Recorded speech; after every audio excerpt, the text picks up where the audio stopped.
દાદા ભગવાનના અસીમ જય જય. ગમે છે એટલે બેઠા જાણે છે બસ. એના જીવનમાં કામ લાગે એવું કરતો નથી. એટલે એ શ્રુત જ્ઞાન આખા શાસ્ત્રો જાણી લે નહીં તો મતિ જ્ઞાનમાં કન્વર્ટ થાય નહીં. આજના સમયની અંદર તો દાદા ભગવાન કહેતા કે લોકો કેટલા બધા શાસ્ત્રો અને જાત જાતની વાતો કેટલું બધું જાણે છે. તો કે આ બધું વાંચીને એમને કેટલું બધું શ્રુત જ્ઞાન જાણ્યું. હવે એમાંથી એમની જે મતિ જ્ઞાન થાય છે એ કયું થાય છે? પેલું કુમતિ વાળું. તે પેલો અહંકાર ને બુદ્ધિ વધે. શાસ્ત્રોના જ્ઞાનથી પણ કુમતિ ઉત્પન્ન થાય છે, સુમતિ ઉત્પન્ન થતી નથી. આ સુમતિ જો ઉત્પન્ન થાય ને તો પોતાના ક્રોધ માન માયા લોભ ખલાસ થઈ જાય.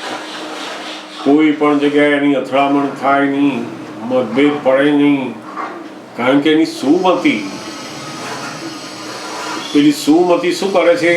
તરત જ એને મતભેદ પડતો હોય ને એ જાગૃતિ આવીને ઊભી રહે, ત્યાં પડવા જ ના દે. કારણ કે પેલું મતિવાળું જ્ઞાન છે, અંદર અનુભવપૂર્વકનું જ્ઞાન છે. સમજાય ને? એટલે આ ધીમે ધીમે શ્રુત જ્ઞાનથી મતિ જ્ઞાન, પછી એથી આગળ બૌદ્ધિક જ્ઞાન, મનોપર્ય જ્ઞાન ને કેવળ જ્ઞાન. પણ આપણે તો અત્યારે આ શ્રુત જ્ઞાન, દાદા ભગવાને કહ્યું ને આપણને કે તમારે તો પ્રાર્થના કરી અને દાદા ભગવાનનો સત્સંગ, જ્ઞાન આપતા વાણી બધું વાંચતા જવાનું, સાંભળતા જવાનું.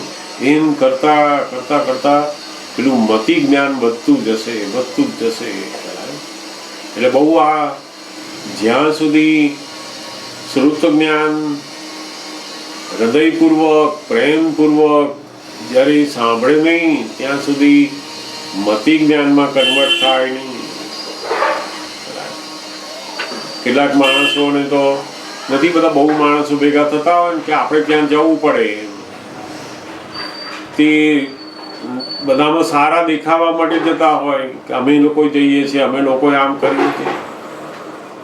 હવે ત્યાં ગમે તેટલું એને સાંભળ્યું પણ એ શ્રુત જ્ઞાન એ કુશ્રુત બને છે.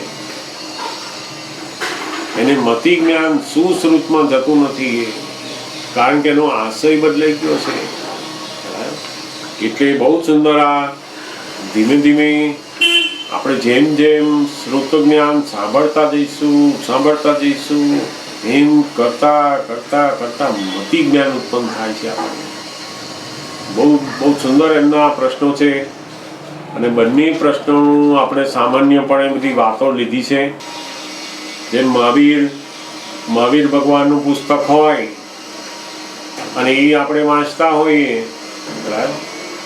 પણ આપણે અંદર હું જાણું છું અથવા અંદર એ સમજી અને આપણે કંઈક થઈએ એવી રીતના વાંચું તો એ જે આરાધના થઈ ને એ વિપરીત રીતે આરાધના થઈ. હું કંઈક છું એવું માનીને શ્રુત જ્ઞાનની જે આરાધના કરવામાં આવે છે એનાથી પેલું શ્રુત જ્ઞાન આખું પોઈઝન થઈ જાય છે. મહાવીર ભગવાનની વાત પણ મિથ્યાત્વી વાંચે છે અને પોતે કંઈક છે એવી રીતના કરીને વાંચે છે, ત્યારે પેલું શ્રુત જ્ઞાન એ પોઈઝન થઈ જાય, કામ લાગે નહીં. કારણ કે એને કેવી રીતે વાંચ્યું તો કે પોતે કંઈક છે એવી રીતના વાંચ્યું, એટલે કામ લાગતું નથી. અને છેલ્લામાં છેલ્લું શ્રુત જ્ઞાન કયું સાચું?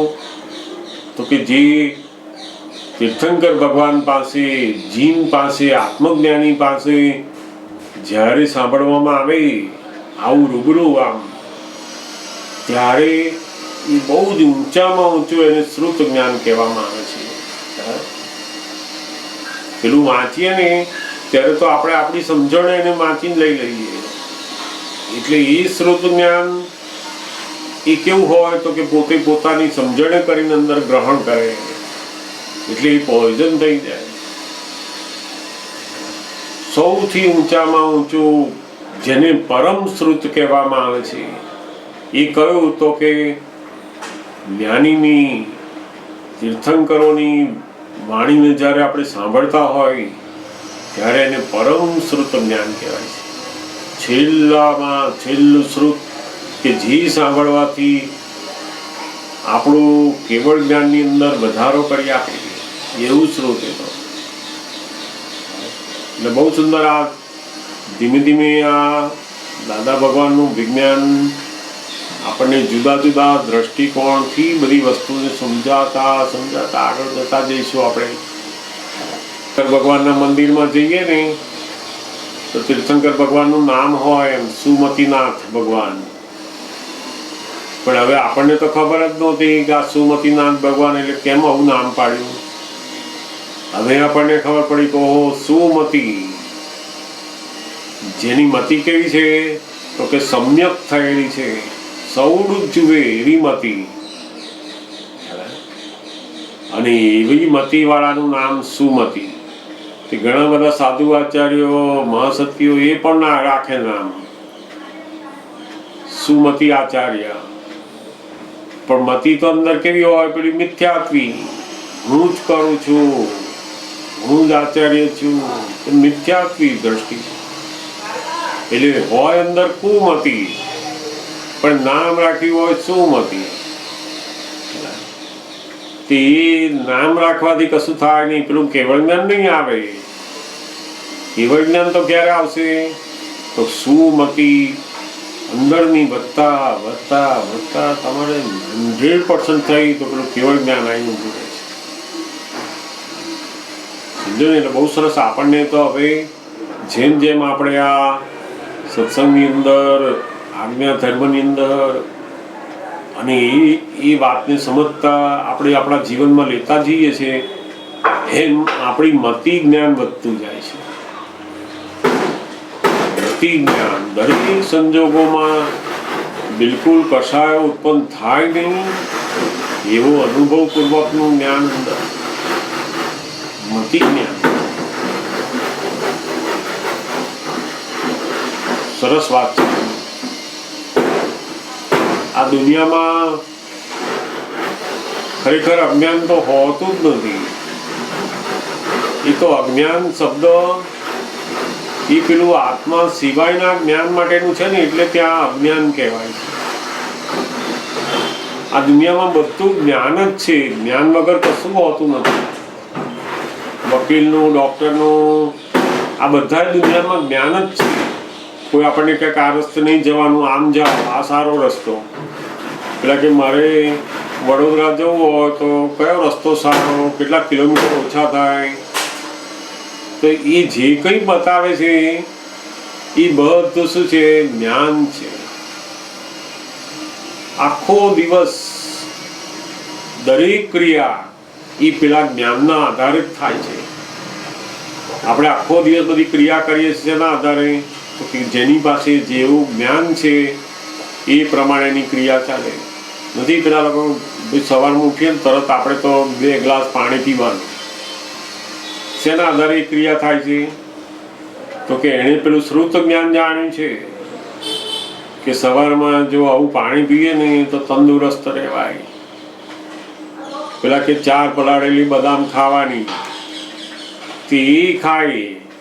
તે શેના આધારે કરે છે બધું તો કે પેલું જ્ઞાન, શ્રુત જ્ઞાન એને મળ્યું છે. દરેક ક્રિયા ખાવાની, પીવાની, પહેરવાની, જોવાની, રહેવાની, હોવાની, બધી ક્રિયાની અંદર પેલું જ્ઞાન જ કામ કરી રહ્યું છે. જ્ઞાનના આધારે જ બધી ક્રિયા થઈ રહી છે.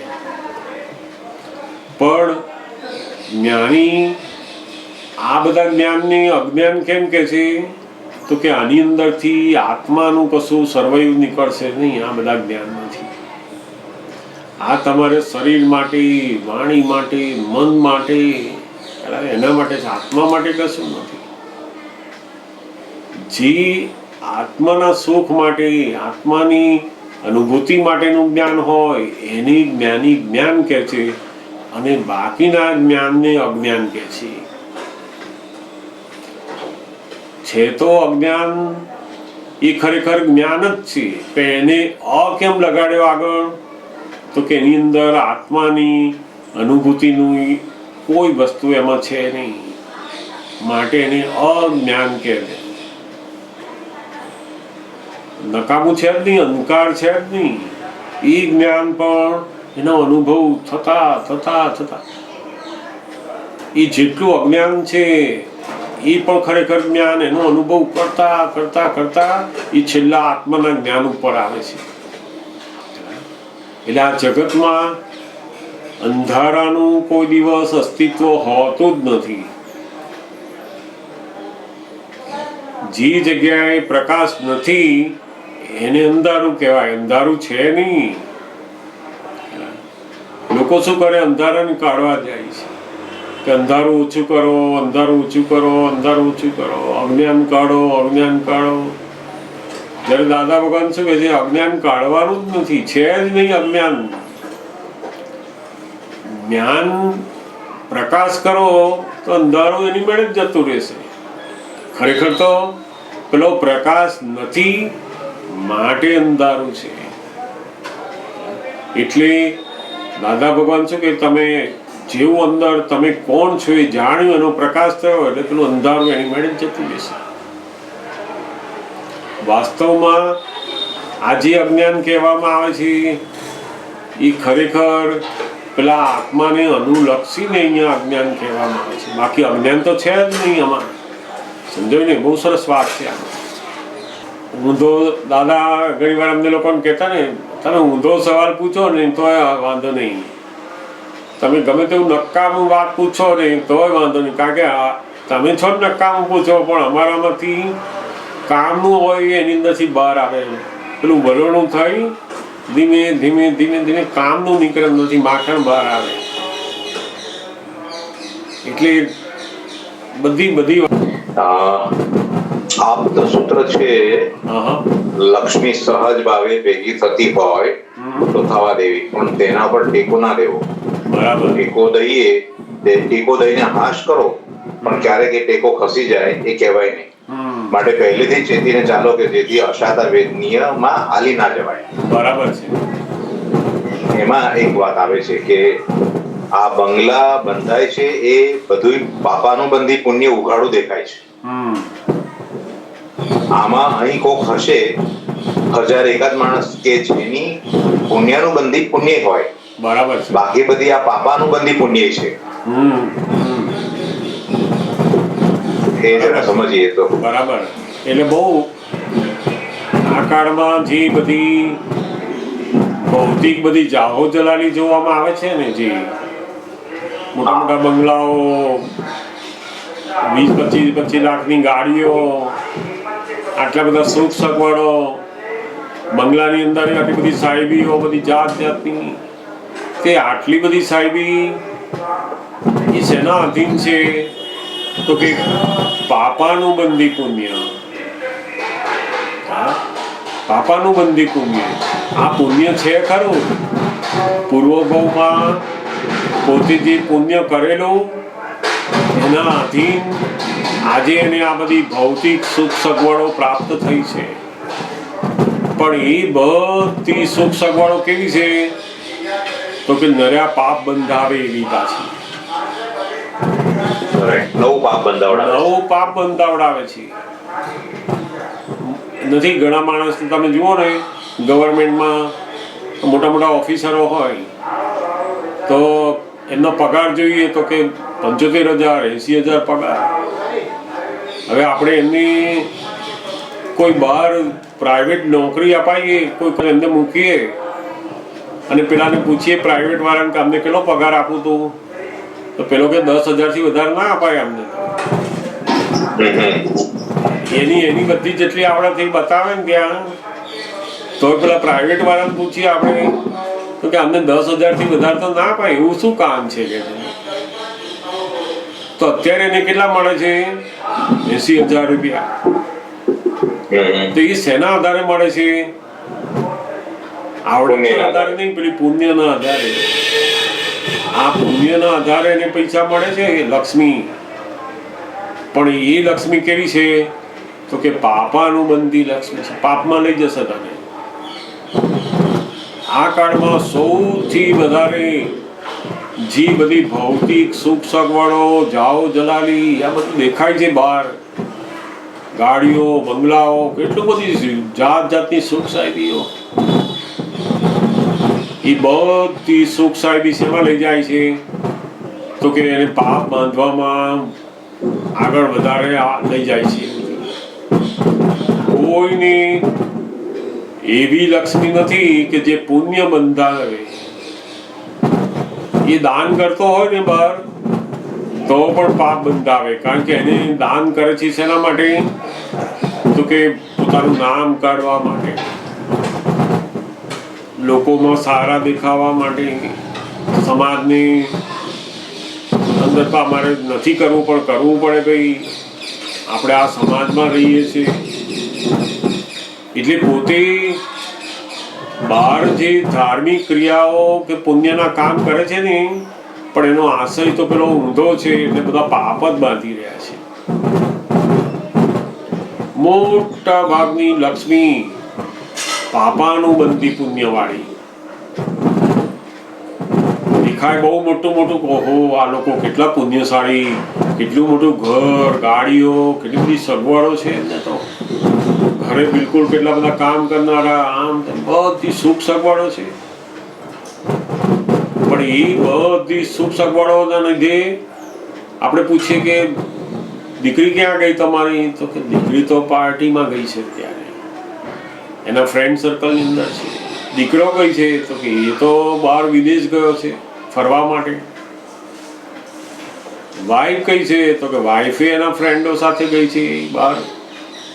આ બધા શું થયું આ બધું તો કે આ જે લક્ષ્મી આવેલી છે કેવી છે તો કે નર્યા પાપની અંદર ઊંડા ઉતાર દેશે. મોટા ભાગના લોકોની જે લક્ષ્મી છે એ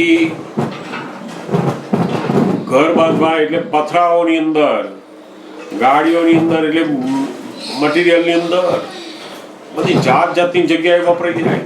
અને કેટલાકની લક્ષ્મી તો એવી હોય કે જે ડોક્ટર પાસે જાય, વૈદ, વકીલ અને વેશ્યા, આ ત્રણની અંદર જતી રહે લક્ષ્મી. ભયંકર પાપ બંધાવે. લક્ષ્મી હોય તો થાય ને. તમે ખિસ્સાની અંદર પૈસા હોય ને લઈને બહાર નીકળો ત્યારે જુદું હોય, અને બિલકુલ 1 રૂપિયો હોય નહીં અને બહાર નીકળ્યા હોય ત્યારે જુદું હોય. જોન વિચાર આવે પણ પાપ બંધાય જ નહીં. આ તો આ કાળમાં મોટા ભાગના લોકોની લક્ષ્મી એ પોતે દાન કરતો હોય ધર્મની અંદર, પણ ત્યાં ધર્મની અંદર નર્યું પાપ બાંધતા હોય એમાં વપરાય લક્ષ્મી પાછી. આપણે તો એવું માનીએ છીએ કે આપણે દાન કર્યું, પણ એ દાન વપરાય છે શેમાં તો કે પેલા લોકો અંદર લડે છે એ જ પૈસા માટે, આશ્રમોની અંદર એ જ મિલકતો માટે પછી ઝઘડા થાય છે, અને એની અંદર જ ભયંકર પાપો બાંધી છે. એટલે દાદા ભગવાન કે લક્ષ્મી તો અમે 42 પહેલાની જે લક્ષ્મી હતી ને એ લક્ષ્મી કેવી માણસને શાંતિથી ઊંઘ આપે એવી કે છે. અત્યારે તો માણસ પાસે જે બી લક્ષ્મી આવે ને એટલે એની ઊંઘ પહેલી જતી રહે. એની ઊંઘ આવતી હોય ને સરસ રીતે ખલાસ થઈ જાય પહેલી, એટલે સમજી જવાનું કે આ પાપ આવ્યું, આ એમનું થાય ને આ પાપ આવે. પાપાનું બંધી પુણ્યવાળી લક્ષ્મી. આટલી બધી લક્ષ્મી ક્યાંથી આવે? પહેલાના લોકો તો માંડ 5,000 10,000 રૂપિયા તો ઓહો આખી જિંદગીમાં જોયા ના હોય. આખી જિંદગી જાય તો એ ધંધા કરે, નોકરી કરે તો 25,000 રૂપિયા તો માંડ થતા હોય. અને એટલે આપણે તો હવે શું કરવાનું તો કે આપણે જે લક્ષ્મી આવે સહેજા સહેજ વહેતી આવે તો આપણે એને સ્વીકારવાની. અને આપણે તો હવે આપણને તો સરસ જગ્યા મળી, આપણને તો સ્થાન મળ્યું, સત્સંગ માટે વાપરો, દાદાના જગત કલ્યાણ માટે વાપરો, કોઈક સારા સારા કામ કરો, કીર્તન ભક્તિ માટે વાપરો. એની અંદર સૌથી મોટો જબરજસ્ત પુણ્યાનુબંધી પુણ્ય બંધાશે આમાં. આપણી પાસે જે લક્ષ્મી આવી હોય એ આપણે બરાબર સરસ કોઈ સારા ઉપયોગમાં વાપરીએ ભાવપૂર્વક તો બહુ અદભુત એ પુણ્ય બંધાય. એટલે મહાત્માઓને તો જે હવે લક્ષ્મી પ્રાપ્ત થાય છે એની અંદર એ પોતે પાપના બદલે પુણ્ય બાંધી શકે એવા બધા હવે હેતુ જાય છે અંદર. કારણ કે સમજણ બદલાઈ ગઈ અંદરની આપણી. હવે આજે આપણે ઘર બનાવતા હોઈએ, ગાડી લાવતા હોઈએ, બધું જ એની પાછળનો આશય શું હોય તો કે આપણે વધારે સત્સંગમાં જઈ શકીએ, આપણા ઘરે પણ સત્સંગ રાખી શકીએ, આપતા પુત્રોને બોલાવી શકીએ, કીર્તન ભક્તિ કરી શકીએ. આપણો હેતુ બદલાયો એટલે પેલું પુણ્યાનુબંધી પુણ્ય શરૂ થશે. ત્યાં પૂર્વના પુણ્યથી લક્ષ્મી આવી અને આજે સારા હેતુથી આપણે એને વાપરીએ તો પાછું ફરી પુણ્ય બંધાય. પણ જગતના લોકો તો લક્ષ્મી બહુ જ મળી હોય જબરજસ્ત પાપ બાંધે.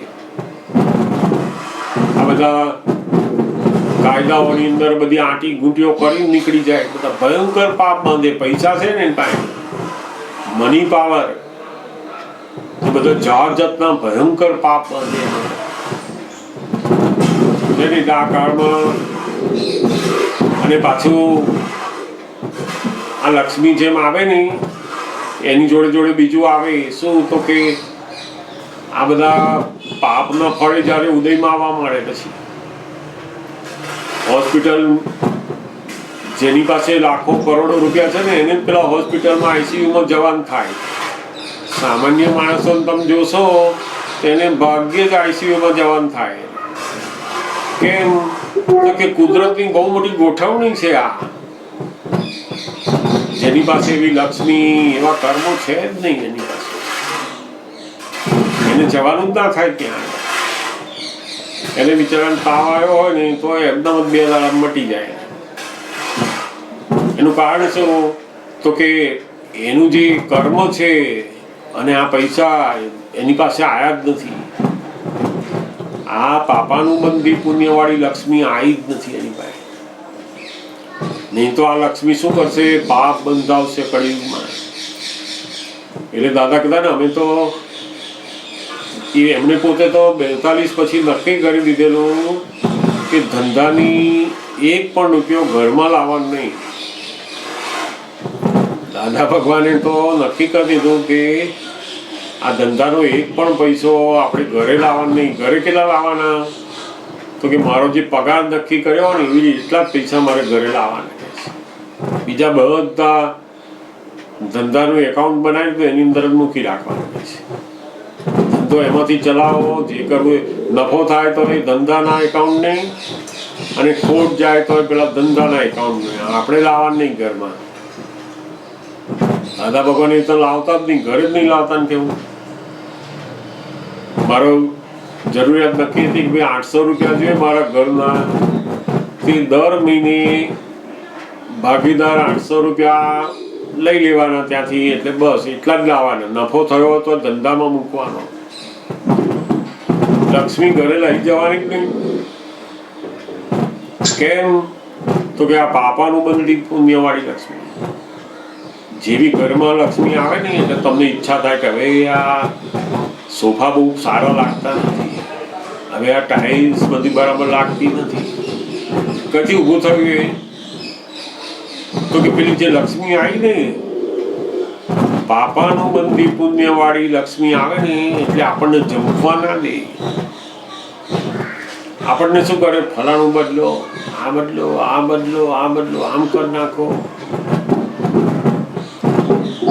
એ પોતે એવું માને કે હું હવે બહુ સાધન સંપન્ન સુખી. આમ ખરેખર તો પેલી પાપ વાળી જે લક્ષ્મી છે ને એ એને દોડાવે છે, 10 દુકાન સુધી દોડાવે આપણને. કોણ દોડાવે છે?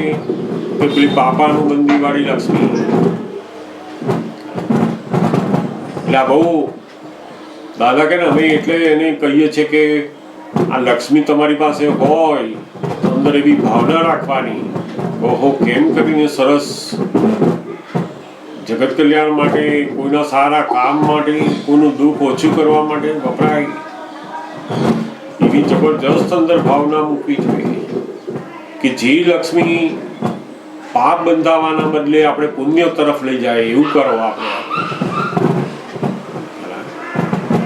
આપણે તો હવે દાદા ભગવાન થકી આ બધી સમજણ મળી છે એટલે હવે બિલકુલ આ લક્ષ્મીનો સદુપયોગ થાય એવી ગોઠવણી કરવી જોઈએ. તો હું કોઈ જગ્યાએ આપણે જવાનું હોય તો ગાડી કરીને જાઓ, સત્સંગમાં ટાઈમસર પહોંચી જવાય, સત્સંગ મળે, બધું મળે આપણને.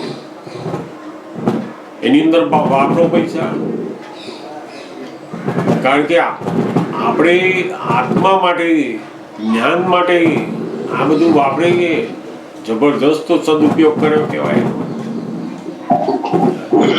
કોઈ બે મહાત્માઓને જરૂર હોય, ચલો એમને આપણે લઈ જઈએ, એમને કંઈ સાધન કરી આપો, બહુ જ સુંદરમાં સુંદર ઉપયોગ થયો એનો. લક્ષ્મી એ પુણ્યથી આવી ખરી પણ પાપ બંધાવે નહીં એવું આપણે કરવાનું છે.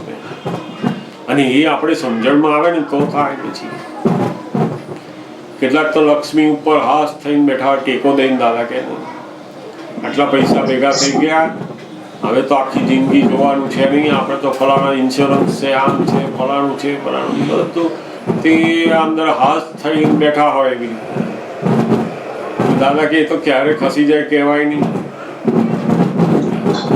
આ લક્ષ્મી ઉપર ટેકો દીધો ને એ તો એક જ દિવસ આમ હોસ્પિટલમાં ગયા, પેલો કે 15 લાખ થશે તો 15 લાખ ઉપર હાથ થયું ને એક જ દાડામાં જતી રહી. આપણે પેલા 15 લાખ ઉપર હાથ થઈને બેઠેલા પણ એ તો એક જ દિવસમાં જતું રહ્યું. એટલે એ દાદા કહેવા માંગે છે કે જ્ઞાન ઉપર હાથ થાવ, એવા ટેકો લો કે જે ખસે નહીં. અસાતા વેદનીયનો ઉદય આવે તો પણ આપણાની અંદરથી પેલી સ્થિરતા છોડાવે નહીં એવો ટેકો લો. આ સંબંધોનો ટેકો, પૈસાનો ટેકો, આ જાત જાતના ડોક્ટરોની ઓળખાણનો ટેકો, એ તો બધા ખસી જશે, કશું કામ આપણને લાગશે જ નહીં. ખરું કામ શું લાગશે આપણી સ્થિરતા માટે? તો કે આ જ્ઞાનની સમજણનો ટેકો જો લીધો તો ગમે તેવા સંજોગો આવે ને, ગમે તેવા કર્મનો ઉદય આવે ને, એ ટેકો ખસે નહીં. એટલે દાદા કે બધા કેટલાય શેઠિયાઓ, કેટલા મોટા મોટા માણસો પોતાની કંપનીનો નફો ફલાણો હાથ થઈને બેઠા હોય. અરે તો કંપની ક્યારે જતી રહે કહેવાય નહીં, ભલાની જતી રહે છે ને. એક જ રાતમાં રામચંદ્ર ભગવાન જેવાનું રાજ્ય અભિષેક જતો રહ્યો તો આમાં આમનું શું જવા રહેવાનું છે? રામચંદ્ર જેવા ભગવાન રાજા બનવાનું એક રાતમાં બદલી શકાય છે. આ બધું બદલી જાય. એટલે એ બધી હાસ આપણે હવે શાંતિ થઈ ગઈ એટલે ચૂક્યા. તમે જેવું હાસ થયું અંદર એટલે તમારું જ્ઞાનની અંદરથી ચૂક્યા. હાસ કરવાને એના ઉપર શું હાસ થવાનું? આપણી જ્ઞાનની સમજણ, આજ્ઞાની સમજણ, દાદાની વાત, દાદાની ભક્તિની સમજણ, એના ઉપર ટેકા ઉપર આવવાનું. ને એ ટેકા ઉપર આવ્યા નહીં તો કોઈ જગ્યાએ આપણે કોઈ પણ સંજોગોમાં અસ્થિર નહીં થઈએ. પછી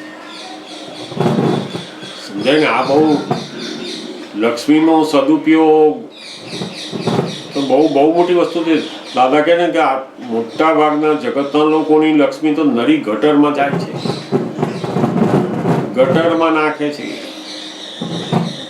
ઘરમાં જે ટાઈટ છે, સરસ છે, કશું આપણે ઊંઘી જઈએ તો કઈ એને જોતા હોઈ જઈએ ટાઈલ્સને,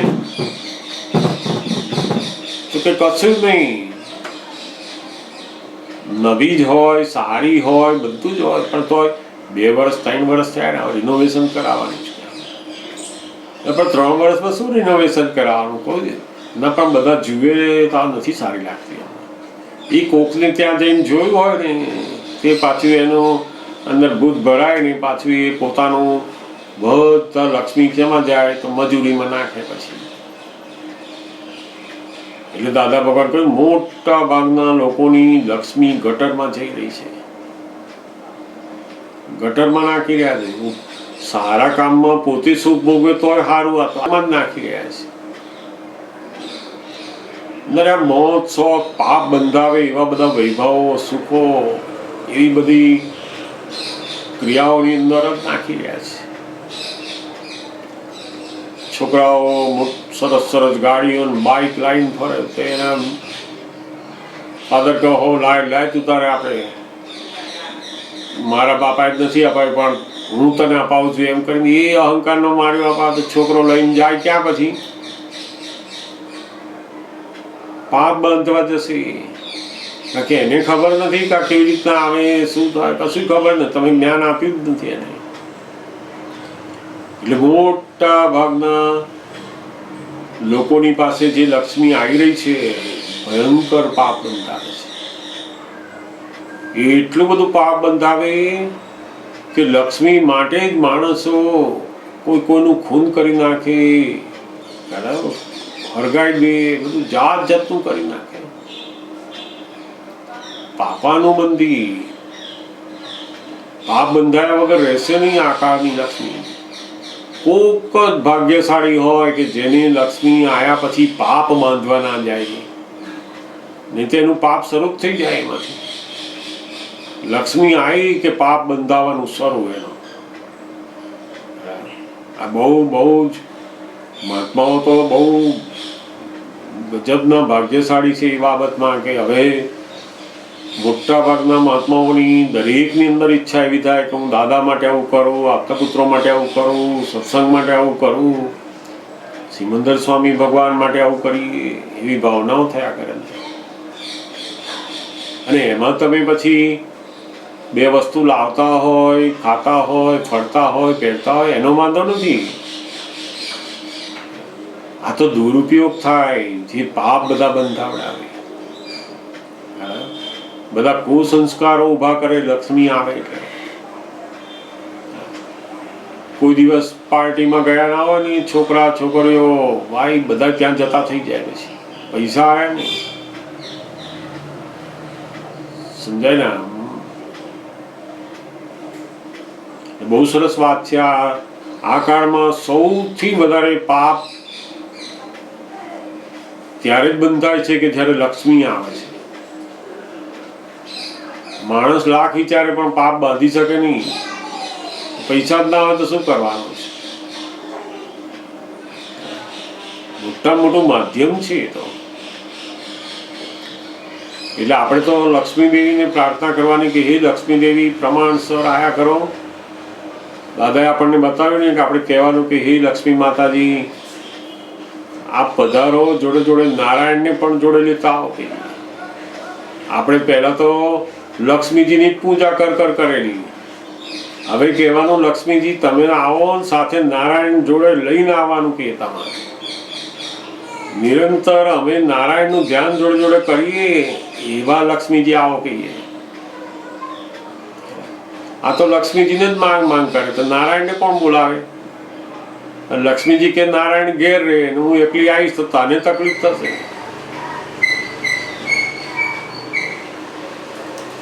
એટલે બહુ આપણે તો હવે પ્રાર્થના કરવાની કે પ્રમાણસર લક્ષ્મી આવતી હોય તો વાંધો નથી,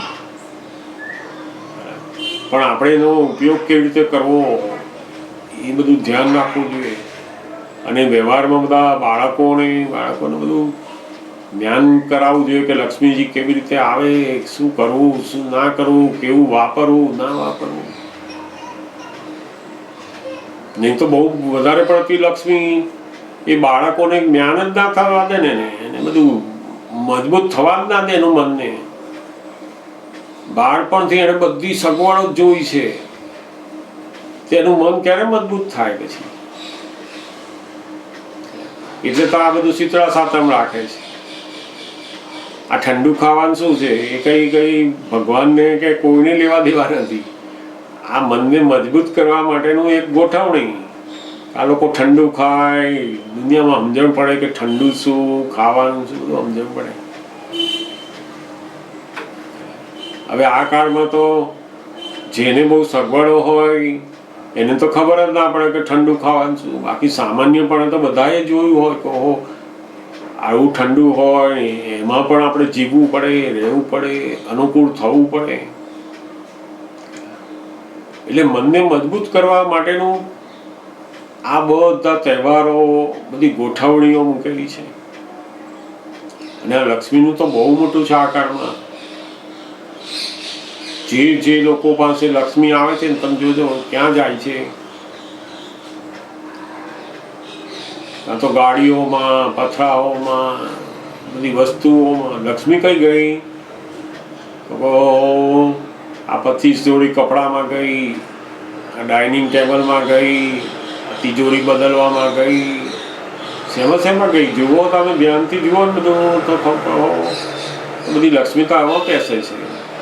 સારા રસ્તે કઈ ગઈ? કઈ કોઈ દુખિયા માણસનું દિલ ઠરે એના માટે જો લક્ષ્મી વપરાય તો બહુ મોટું કામ છે. આજે લાખો કરોડો સંસ્થાઓ અને બધું જાત જાતનું હોય, પણ સામાન્ય માણસ પાસે કશું નથી. દરેક જણા પોતપોતાની સંસ્થાઓને મજબૂત કરવામાં પૈસા લગાવતા હોય. બસ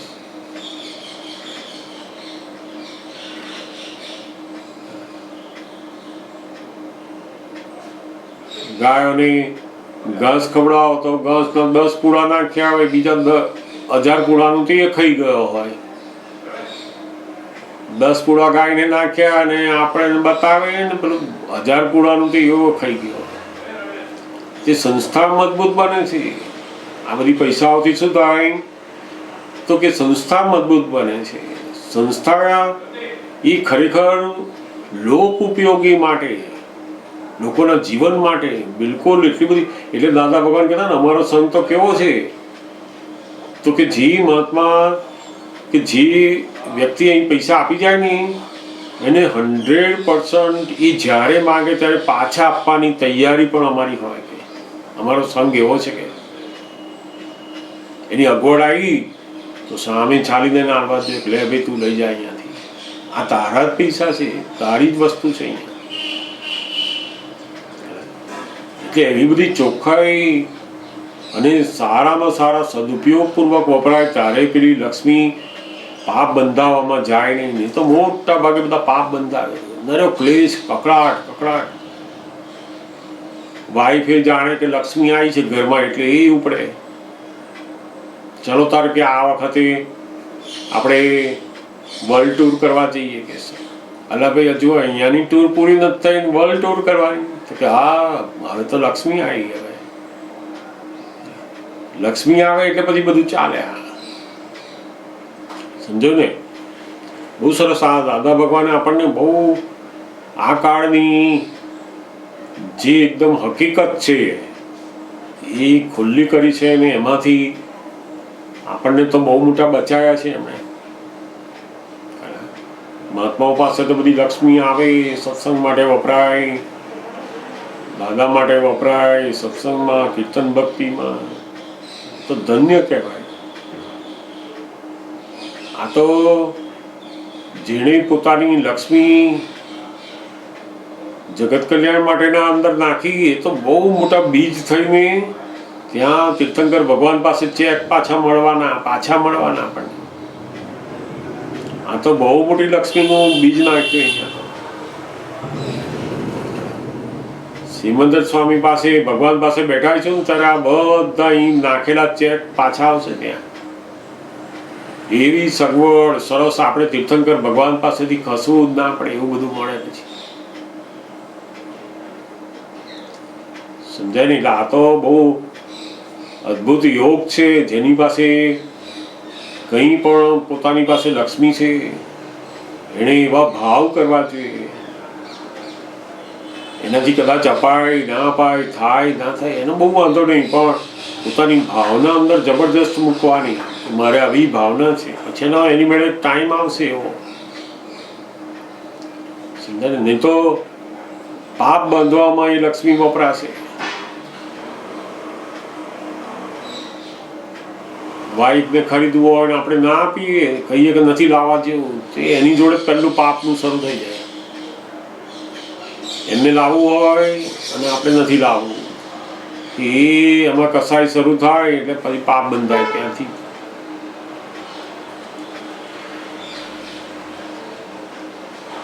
સમજાયું ને?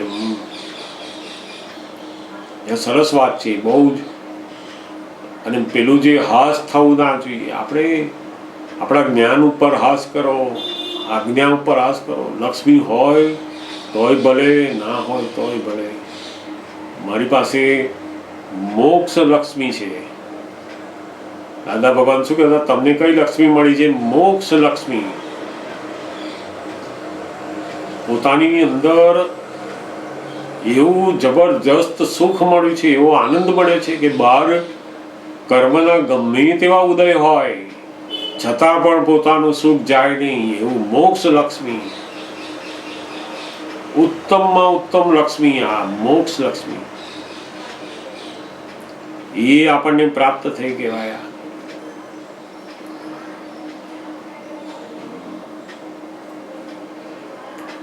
ભાવિસાબેન શું પૂછ્યું છું?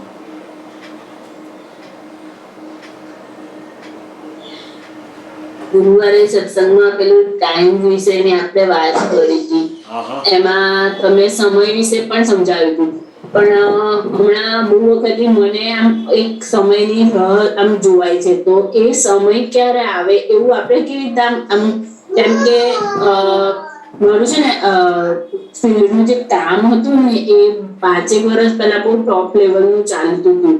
પછી હું પ્રેગ્નન્સીને લીધે મેં મારી હેલ્થ ઇસ્યુને લીધે બંધ કર્યું ને પછી કોવિડ સ્ટાર્ટ થયો ને એના પહેલા બહુ સારી એના પીક પર આવી ગયું હતું, પણ કોવિડને લીધે પાછું બંધ ગયું. તો મને ઓલવેઝ એવું થયા કરે કે કેમ મારાથી આ વસ્તુ થતી નથી, કેમ કે અત્યારે કોવિડ છે એટલે થતું નથી, તો હું અલગ વેમાં એનો ટ્રાય કરી રહી હતી પણ એ વસ્તુ થતી નથી. ને અંકિત મને એવું સમજાવે છે કે તું આ વસ્તુ કરી નથી શકતી ને તું પ્રયત્ન એવું કરે છે કે હું આ વેમાં કરીને પણ મારી આર્ટને બહાર લાવું. તારી આર્ટ ટીચિંગમાં છે અને અધરવાઇઝ તું બીજી રીતે કામ કર. હું એનું ટ્રાય કરી રહી છું કે હું એની ચેનલ ક્રિએટ કરું, પણ એવું તો મને મારી મમ્મી ઓલવેઝ એવું સમજાવે કે એક સમય આવશે પાછો. તો મને એવું થાય કે એ સમય ક્યારે આવશે એવું મને ઓલવેઝ આમ દિવસમાં 10 વાર તો થાય જ કે સમય. તો આપણે ગઈ વખતે વાત કરી કે સમય પ્રમાણે આપણે ચાલવાનું, તો આ સમય પ્રમાણે તો હું ચાલી રહી, પણ મને પેલા સમયનું હોય આમ તો એ કેમ થતું હોય અને કેવી રીતના એ ખબર બધી પડે છે અશુભા કે એનો સંજોગ આવશે, એનો ટાઈમ આવશે, છતાંય અંદર આ વસ્તુ થયા કરે છે. કેમ કે મને મારા કામની મારી ખુશી જે મળે છે ને, મને ફાઇનાન્શિયલી એ બધા રિલેટેડ કઈ મજા એનું નથી હોતું, પણ મને એની ખુશી હોય છે કે હું કંઈક કરી રહી છું, એક જાતનો સેલ્ફ કોન્ફિડન્સ. અને કોવિડમાં તે આખું ડિસ્ટ્રોય થઈ ગયું છે, તો મને એ સમય મને એવું ખબર પડે છે કે હું એ નથી કરી રહી તો મારો સમય બીજામાં બહુ સરસ રીતે જાય છે, હું તમારી સાથે બધું કરી શકું. હું અત્યારે ફ્રી છું તો હું દરેક વખતે સત્સંગમાં બેસું છું. ઇવન હું પેઇન્ટિંગ કરતી હોઉં છું તો હું એવું ટાઈમ રાખું કે ગુરુવારે રવિવારે આ સમય કામ ના જ કરું, ગઈ પણ હવે હું બેસી દઉં. મને ખબર પડે છે કે બધું સરસ થઈ રહ્યું છે, છતાંય અંદર એક જાતનું એવું થયા કરે છે કે પેલો ટાઈમ ક્યારે પાછો આવશે.